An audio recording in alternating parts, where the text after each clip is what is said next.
He hadn't eaten in 3 days, not because the food was wrong, not because he was sick. The bowl was full, placed at the far end of the kennel every morning, and every morning it stayed untouched. He'd pressed himself into the corner farthest from the door and hadn't moved from it, not when the staff came to clean, not when other dogs nearby barked and settled and barked again. Just still, watching, waiting for whatever came next to be as bad as everything that had already come before. The shelter coordinator told me his name was Rio. She told me he'd been found tethered to a post outside an empty property. No water, no shelter, coat matted, thinned down in the way that takes more than a few missed meals. Nobody knew for how long. Nobody came forward to claim him. Nobody knew anything about his life before that post. What she knew, what everyone who'd tried to approach his kennel in the 2 weeks since he arrived knew, was this. Rio had decided, somewhere in whatever had happened to him, that people were not safe. Not unpredictably dangerous. Not sometimes threatening. Just not safe. That belief, quietly and completely, was running his entire world. Here is what I want you to sit with before I tell you the rest of the story. Fear like Rio's, the deep, structural kind that doesn't erupt in aggression or noise, but just quietly organizes every behavior around a single premise, is not a personality trait. It's not stubbornness. It's not damage that belongs to the animal. It is a conclusion drawn from evidence. Something or someone provided that evidence. The conclusion was rational. And somewhere in that logic is a path in the other direction. Because conclusions built from evidence can be rebuilt with different evidence. The question isn't whether a dog like Rio can change. The question is whether anyone will choose to be the evidence that changes him. This video is about what that choice looks like in practice, what it asks of the person making it, what it actually costs, in time, in patience, in small defeats that feel enormous, and what it produces when it works. Not a miracle, not a single dramatic moment, something quieter and more permanent than that. This is Rio's story, and it is also, in ways I didn't expect, mine. Chapter 1, what we were working with. The first time I sat with Rio, I didn't look at him.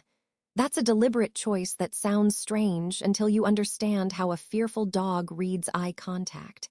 Direct gaze, in dog language, can register as challenge or threat, especially from a stranger in an already overwhelming environment. I sat on the floor of his kennel about 2 meters from the corner where he'd made himself small, angled slightly away, and opened a book on my phone. We spent 20 minutes like that, him watching me watching my screen.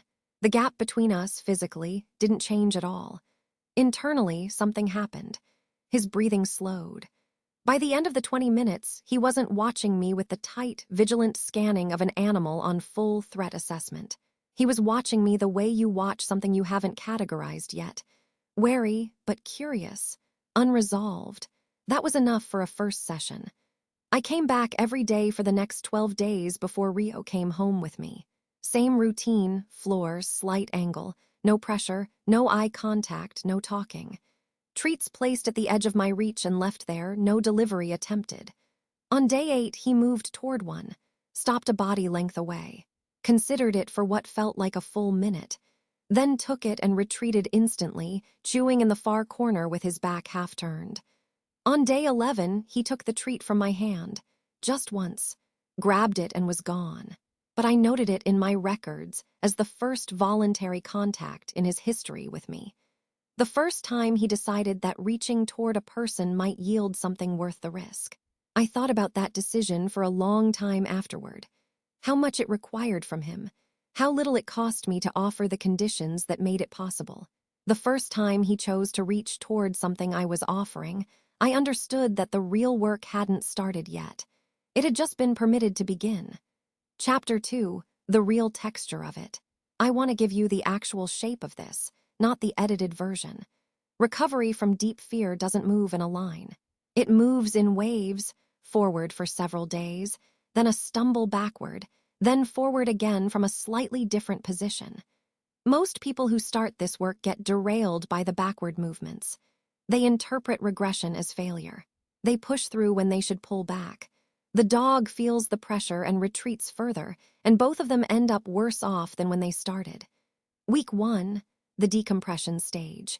Rio came home and was given one room, not the whole house, not freedom he wasn't ready for. A quiet room with a bed in the corner, food and water accessible, low foot traffic. No training. No interaction beyond necessities. I moved through the space predictably. Same times, same patterns, same sounds. I was teaching him one thing only, that this environment is consistent, that the noises it makes have explanations, that nothing here ambushes. Week 2, first deliberate approach, his, not mine. On day 9, Rio walked over to where I was seated and sniffed my leg. I didn't reach for him, didn't speak, didn't make it mean anything out loud. He sniffed for 6 seconds, then walked back to his bed. That was the entire event. And it was the most significant thing that had happened since he arrived, because it was entirely his idea, no pressure, no lure, no request. Pure curiosity, chosen freely. Weeks 3-4, building a communication channel. We started marker training, not for commands, but for the foundation of all learning. This sound means something good is about to happen. A click, a treat.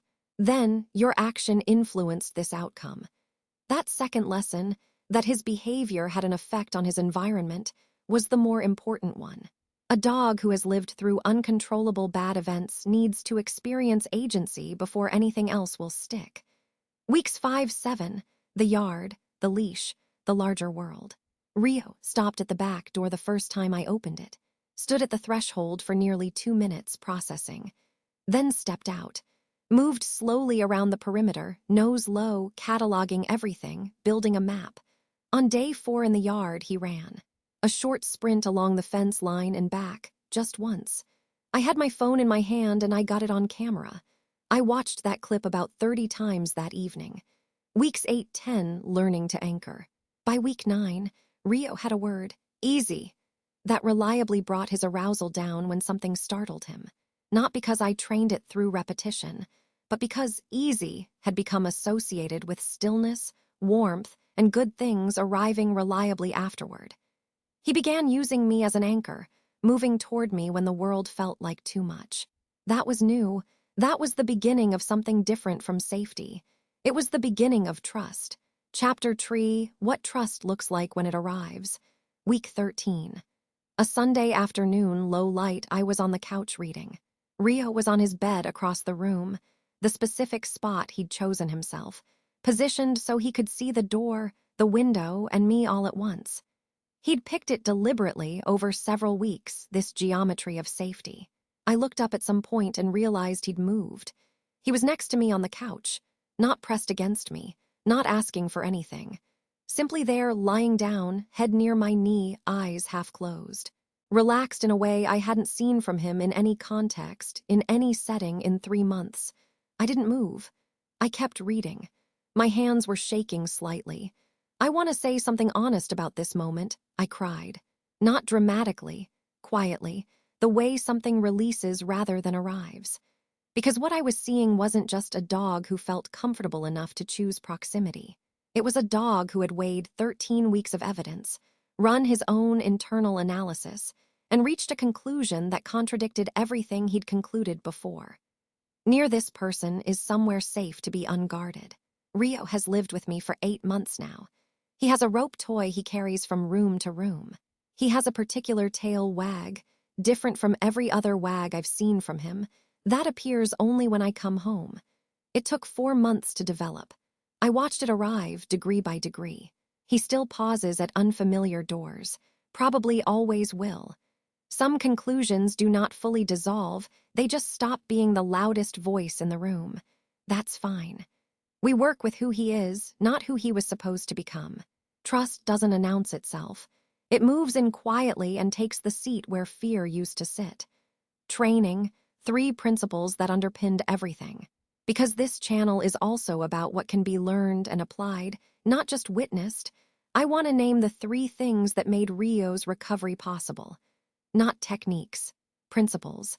The foundations everything else was built on. Principle 1, decompression before everything. A dog arriving from trauma cannot learn while its nervous system is in crisis mode. 2 to 4 weeks of low pressure, low demand, high consistency environment before any training begins. The dog is learning one thing during this period, whether this place is safe. Nothing else matters yet. Principle 2, agency before obedience. Before you ask a fearful dog to do anything, give them back their sense of agency, the experience that their actions produce predictable, positive outcomes. Marker training isn't about the behavior you are marking. It's about demonstrating that the dog has influence over their environment. That experience alone changes behavior at a level no command can reach. Principle 3, the dog sets the pace. Every genuine milestone in Rio's recovery was initiated by him. I created conditions. He moved when he was ready. The moment you begin pushing a fearful dog toward milestones they haven't chosen, you are reintroducing the very pressure that built the fear. Patience here isn't passive. It is the active work of holding back your own urgency on behalf of the dog in front of you. At the beginning of this video, I asked one question. Can anyone choose to be the evidence that changes a dog like Rio? 8 months in, here's my honest answer. Yes, but not in the way transformation looks in a 2-minute rescue video. Not a dramatic moment, not a single session that breaks the seal, not a dog who one day simply decides the past is over. What actually happens is accumulation. Hundreds of small interactions that are slightly less frightening than expected. Hundreds of moments where the person does what they said they were going to do. Hundreds of treats taken from a hand that never turns into a threat. Until one day the dog is on the couch with his head near your knee. And the weight of all those interactions has quietly become heavier than the weight of whatever happened before. That's the answer to the tension this video opened with. The conclusion isn't unwritable. It just takes longer than we want it to, and it requires the person to be more consistent and more patient than most people assume going in. Rio isn't a different dog. He's the same dog, carrying the same history, just living in a present that has slowly given him permission to set some of it down. That's all trust is in the end.